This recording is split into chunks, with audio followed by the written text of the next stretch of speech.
Alright, hello and welcome to my channel pointString.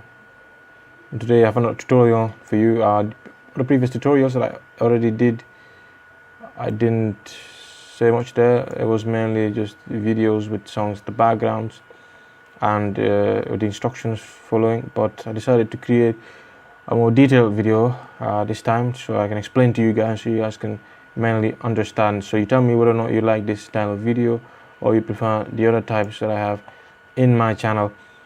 So without wasting much of your time, let's go ahead. Today we're going to create a VLAN and we're going to configure trunking as well as VTP servers. Without wasting much time, let's get our switches. So I'll use this switch here and we go ahead and look at it, and then what we're going to do now is configure our switch. So you need to go into the CLI command line, let it load, and then now we want to do into user mode, then we want to go into global configuration mode. And now what you're going to do is you're going to just create VLANs. So as we already know, you can't use VLAN 1 is the default VLAN, and we can't use VLANs I think around 102 up till 5. So anywhere between 1 to around 102 or so you can use it. So you can use 100, 200, whatever. So just go ahead and use VLAN 100 and let's give it a name, something like Barbie. We can give it Barbie, okay, and then we create another VLAN and VLAN let's say 200, okay, and then we give it another name, name red, okay, name red. Okay, these names are a little arbitrary, but hopefully you guys will be able to follow the tutorial with these names that I have here very well. So now what we want to do is to create ports, switch ports. So we want to choose the ports that we need to turn those ports into access ports, and then those ports will be used in our VLANs. So as we know, every VLAN requires ports to be assigned to it. So that's what we want to do. Now let's go ahead and do that. So we want to go ahead and say go into the interface. So we want to exit from this VLAN configuration mode, and now what we want to do is to just type in go into our interface, but we're going to use interface range because interface range allows us to sort of put together or collect interfaces under one configuration, so we can turn those set or those group of interfaces into access ports basically. So we go ahead and integer fa0 from 0/1. So we want to start from the very first port up till around 5, so up till the 5th port, interface range. So we want to turn these ports into switch ports. Switch port mode, we want to turn them into access port, mode access. So now that we have turned them into access port, we can now assign them to VLAN 100. So go ahead and use the switch port command. So the switch port command just basically allows us to modify our physical ports virtually, basically. So it allows us to access the physical ports, and then we can do things to them, but only at a software levels, only at a virtual level really. So switch port mode, switch port access, VLAN 100. So yeah, that should be good. So port access. So we go ahead and do the same for our second VLAN, for our other VLAN. What we want to do is go ahead and say exit from this interface range command, exit. So we're now going to do the same again, basically interface range fa0/, we've already assigned 1 till 5, so we just start at 6 to all the way to 10. So yeah, from all 6 all the way to 10 are going to be assigned to the second VLAN. All right, we go ahead and create and use the switch port command to assign our ports to the VLAN, to the second VLAN, which is VLAN 200, VLAN red. Switch port mode. First of all, we want to turn them into access ports, of course. Access.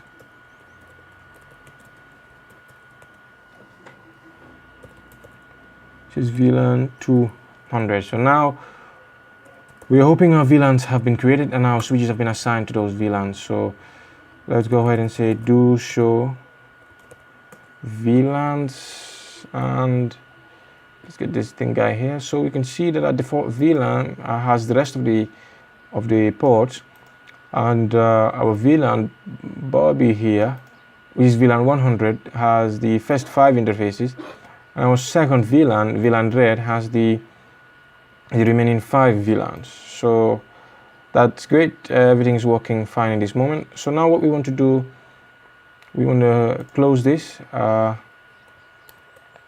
So we go ahead to our PC selection. We choose you can choose generic PCs. Go ahead and choose. I want to choose 4 PCs, so 2 PCs can belong in the same VLAN. That would allow us to see whether it's really working. Okay, stake there. So now we just want to connect them to the interfaces. So now, I mean, as we already know, we have to connect these computers to the interfaces which have already been assigned. So as we know, interface 0/1, fast Ethernet 0/1 has already been assigned to the first VLAN.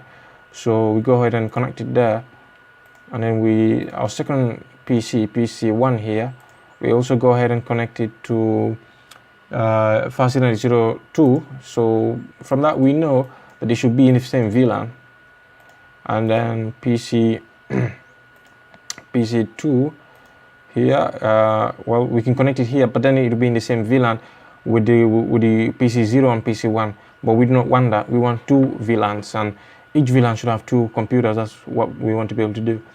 So then we know that from here, from fast Ethernet 6 all the way to 10 is in VLAN 2. So we can start at 6 here. And then we do the same. For PC3, we connect it here. We know that because we use the interface range command, the interfaces from fast Ethernet 0/6 all the way to 0/10 here are all VLAN 2. So you can choose anything here. So just choose the last one here. It doesn't matter. It doesn't matter. Okay. Now that's done. So now we want to give our PCs IP addresses. Of course, if they don't have IP addresses, they're not going to be able to communicate. So we have to give them IP addresses. So we just give them simple and very basic IP addresses. 192.1. Okay, that's good. As for our PC0, so PC1, IP addresses 192.168.1.3. So PCs that are in the same VLAN, of course, should have the same default gateway. It should belong to the same network, basically. 1.1. So that's it. And then we go ahead and configure our other PCs from our other VLANs. But you got to make sure that they should be in different networks. For this one, we would say 2.2. So of course we can't use 2.1 because we know that is our default gateway. 2.1. So that's it. And for the other PCs, so yeah.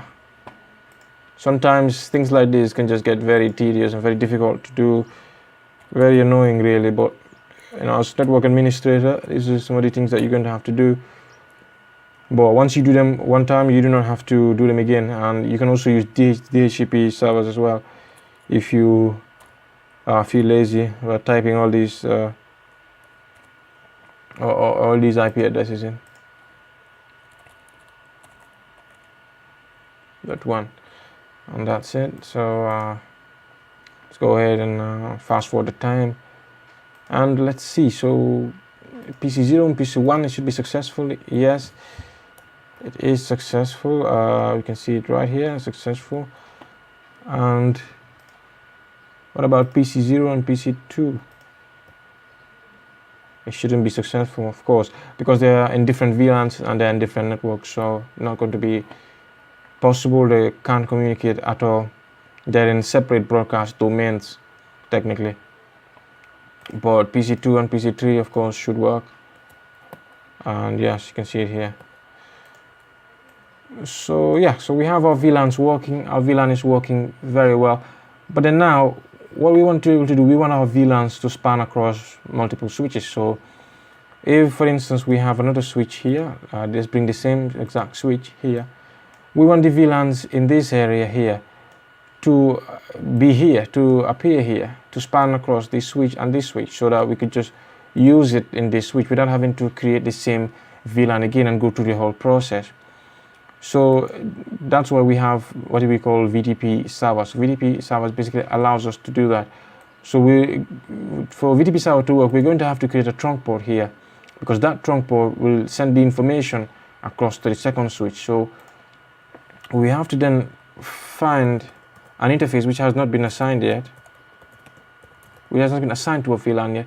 So we see interfaces that are in the default VLAN, and we see interface fast Ethernet 0/11, and I guess we can go ahead and use this one, turn it into a trunk port. Let's go ahead and do that. Okay.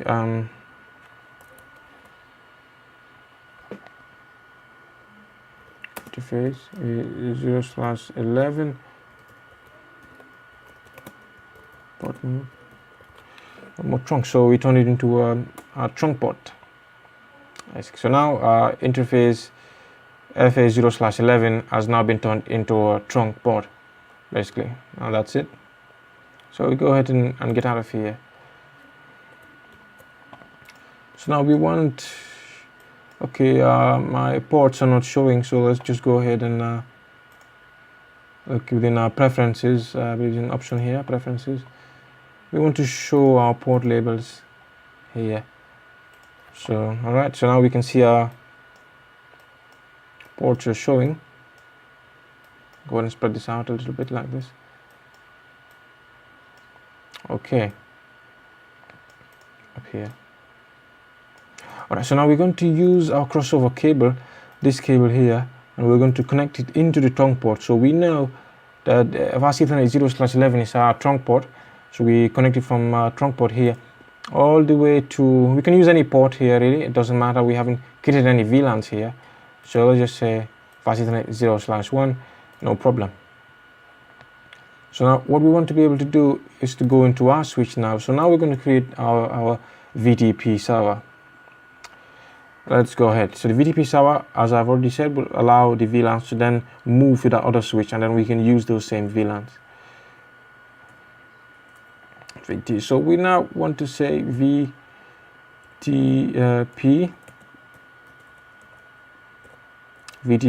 server. So VTP mode server. But as you see here, it says that the device mode already VTP server. So switches by default are in server mode. As far as VTP is concerned, they're all in default mode. Default VTP mode for them is server mode. All right, so we're gonna make this switch the server switch. It already is the server switch. So we can go ahead and create our domain, or VTP domain, VTP domain. We call it my domain. My domain. So changing VTP domain name from node to my domain, of course. And now we want to give VTP password. We want to give it a password, of course, to secure it. We do not want any body to just connect a switch to the network and then have access to our VLANs. We do not want that. So we give it a password. We can give it a password Jeff, VTP password Jeff, or let's just call it password. Of course, for example purposes, of course, I wouldn't advise anybody to do this, but it is just for tutorial purposes. Now we've created our password. Let's go ahead and see our VTP status.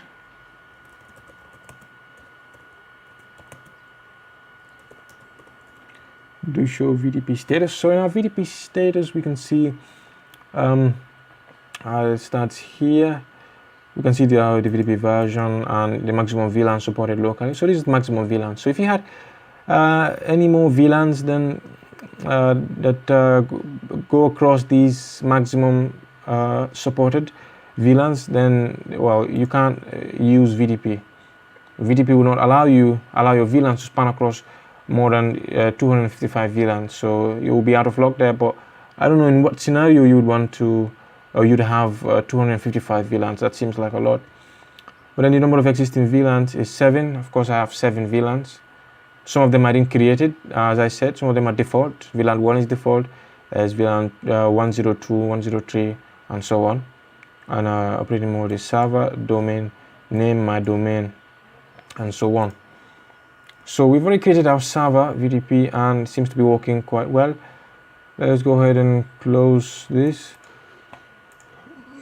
So now in this switch, in this second switch here, what we want to do is that we want to turn this switch, and this switch is going to be our client switch. So in VTP server, you can be in either client mode or server mode. There's also transparent mode as well.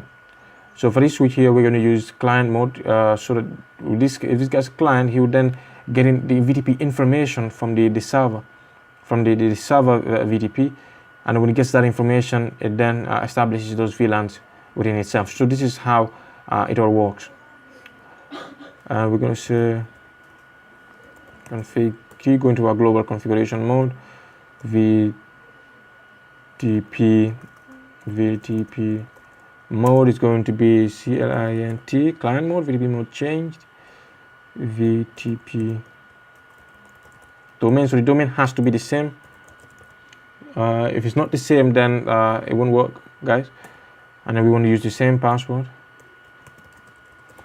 VTP password.